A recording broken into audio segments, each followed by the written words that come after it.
Hey everybody! Hello! Welcome to today's Fact or Fiction. Yes, this is where we get to meet every week, Maria and I. We like to discuss a subject matter or a question or whatever that can help build your business, help you be more successful. So, as he said, my name is Maria Mejia, And I'm David Pataki. and we are the co-founders of Your Financial Success Matrix, where we close the gap between being simply CRA compliant and growing a profitable business. And we've done that by creating this revolutionary new service called Collaborative Bookkeeping. We'll tell you more about it later on. But let's get on with the question today, Maria, or the statement. What was it that we were talking about this week? So the statement today for Fact or Fiction is, it's okay to simply just wing it when it comes to customer service. And the answer is Fiction! Absolutely. Yeah, and do you want to start on this one, or do you want me to address this first? It's okay. I'll just give a quick statement. So when people think of, what is customer service, they think of, when you first interact with that customer, or if it's a repeat customer, they come in, you talk to them, and it's only between the time that you're actually talking with them or giving them the service or product, and then customer service ends after they've gone out the door, after they've paid you. That's not necessarily true. No, and like the customer service at the end of the cycle. The sales cycle obviously starts, whether it's a prospect, they walk through the door, or they answered a Facebook ad or AdWords, whatever it is, that's where it started. And the cycle sort of comes to a conclusion when you're delivering the product or service, but that's not the end of the relationship.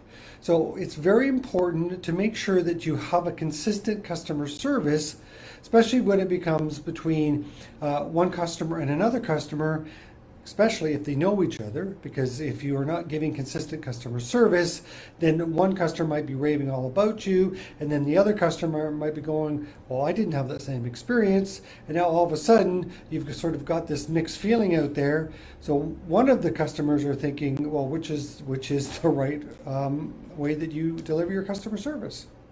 Yeah, having that consistency between your clients. So I think it was the last Facts or Fiction where we kind of talked about a lawn mowing company. So we'll use them again for our examples. So you have a lawn company, you're great, you're ambitious on that first lawn cutting, you go the whole 9 yards for them. You mow the lawns, you trim the hedges, you sweep up everything and it looks pristine. But come, you're halfway through the season and you kind of reach that hump of where people are going to be asking for your services, and so you're starting to get a bit more lax. Maybe you cut the lawns, you trim the hedges, but you don't exactly do a full sweep up afterwards because you have a client down the road and you're going to be late if you don't finish up quickly now. Right, exactly. So now what does that tell you, or what does that tell that customer? And what's interesting about that is referrals for one thing, but also you're building trust with that customer. And if you want a repeat customer, if you want to have that, stay with the lawn maintenance folks in this scenario, that if you want to have them as a repeat customer, that you need to be delivering that service consistently and at the highest level possible. The other reason why you want to continue to build that trust, well, there's a number of different reasons, but returning customers, repeat customers, referrals, but also your opportunity to potentially to upsell them or cross-sell them in the future. Because once you've gained trust with them, as long as you continue to build that trust with that client, you're also gained an opportunity to approach them with other opportunities, whether it's, like I said, a cross-sell or an upsell. And we talked about window cleaning. We talked about, maybe it's landscape lighting. Maybe it's even a complete landscape architectural design that you're able to work. That's where the joint venture, we talked about it last week. But if you're not maintaining that consistent customer delivery at the end of the sales cycle, then you're jeopardizing lots of opportunities there. Yeah. So, when customer service, they think of the services that are given, that lawn cutting and everything. But it's also more than that. It's that constant communication with those clients that you have. As David said, you got to make those opportunities to be able to upsell and cross sell. And if you don't have that communication with your client throughout the year, then you won't be able to have those opportunities to, talk to them of maybe how you're expanding your business, you're adding these services, would they be interested in things like that. So have some kind of database with your client information. That way you're able to, quickly send out the information to them and always have that communication. Right, you can also, you're in a position to address any issues. Now, when we're talking about a process here, it doesn't necessarily have to be, again, we'll go back to the 45-page business plan. It doesn't have to be a great big manual on the customer service. But you should at least have a high-level idea of what that process is going to look like. And if you can be consistent on it, then if you're getting, unsatisfied customers, then you can go back to see, is it something in your delivery service or your closing process? But then more importantly, when you do grow and you're able to bring more people on board, if you've already got that process and it's successful, you've got that set up, it's easy to hand it over to the new team member, and they can deliver that great service that you have been delivering. Mm-hmm. And we'll kind of be talking about this in a later fact or fiction, so sneak peek here. Do you have that process set in place where you can easily pass it on to, say, another employee of yours, another project manager? Oh, wait a minute. You're talking about an opportunity for a business owner to step away for a few hours or maybe a few days? Go on that vacation. You deserve it after building up your business. Okay, enough about that. Yes, absolutely. That is something for a future fact or fiction. Great little preview there. Sneak peek there for y'all. So, tune in for who knows when that will be. But yeah, having, some, either it can be a written plan on paper and pencil, or it can be on a computer. And, it doesn't have to be 10 million pages long. It can be simple, like, okay, here's what happens when someone contacts us. They go into this CRM system.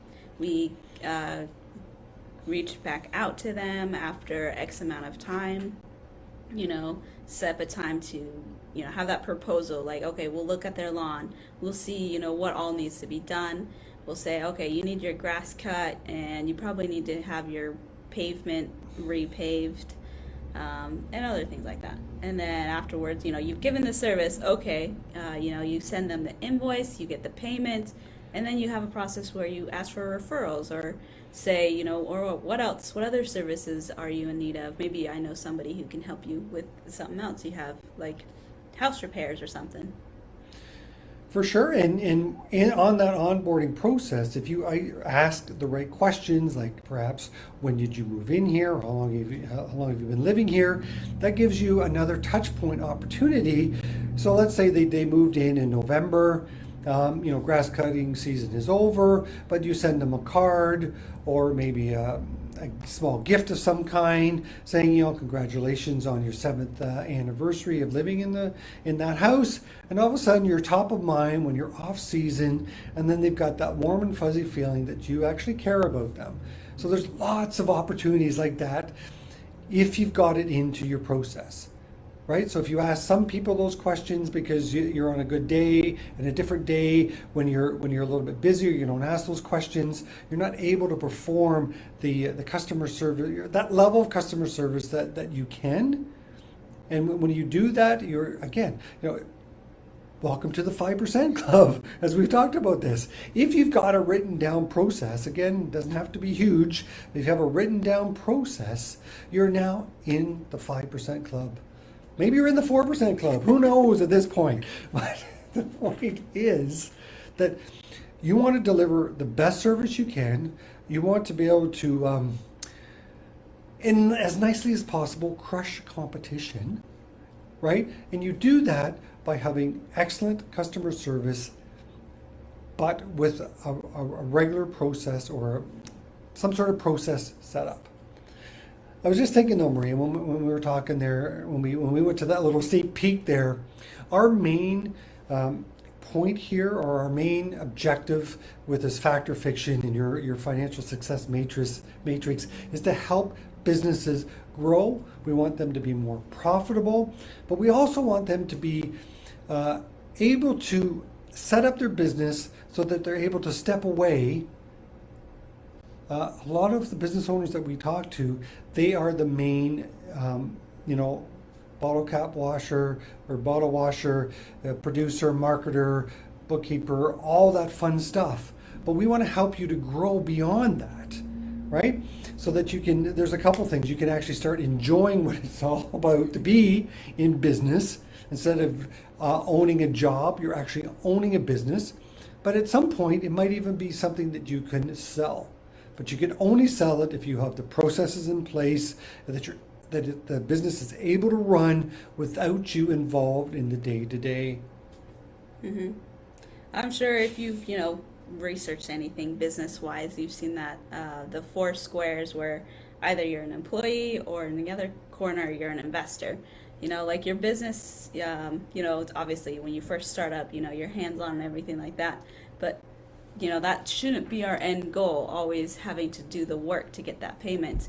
We should want to try and be an investor. That way we get that passive income. Our business is doing what it does. It's all, we can jump in whenever we want, if we want to, but at the same time, it will earn us income, even if we do decide to step away, maybe go to the States for a month just for fun to visit family or something. American. But we're Canadianizing her, don't worry. Look at her, see how polite she is? So she's nice. much more Canadian than American. Yep. I can attest to that. It's good. So yes, have your clients top of mind, know how to have some sort of written plan of, how are you going to talk to them? How are you going to keep in constant communication with them? Now, it's not, you don't have to send an email every single week or even every single month for some businesses, but just having a form of being able to talk to them and things like that. Absolutely, and some sort of follow-up, especially if it's a bit of a major purchase. A follow-up call to find out, to make sure that they're satisfied or they're happy with the product or service that they purchased from you will go a long way, because I'm not sure if you're aware, but bad reputation flies way faster than good reputation. People are more apt to talk about the bad experiences than the good experiences. So you want to find out if there is any kind of bad experience, what is it, and what solution can you provide for them. Mm-hmm. Well, that's all my knowledge for today. What about you? I think that's good right now. And if you've written anything down, I would say welcome to the 5% Club. Woo, party! So, we're so grateful that, you've taken that step into writing things down, get that plan on paper. That way it's much more easy to execute it. And then, try and get into that 1%. We will share that secret. If you want to talk with us, we'll spill the beans on how to get into the 1% Club.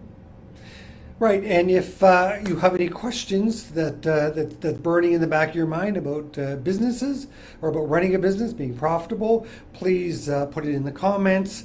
Send it to us however you can. We will answer it if it's in the comments, we will answer it right there. And if it's worth the explanation, we will certainly address it in one of our fact or fictions. Yep. So until next time, guys, remember to keep things separate, understand what is fact and what is fiction, and we will go over another one next week. All right then. Take care. Bye.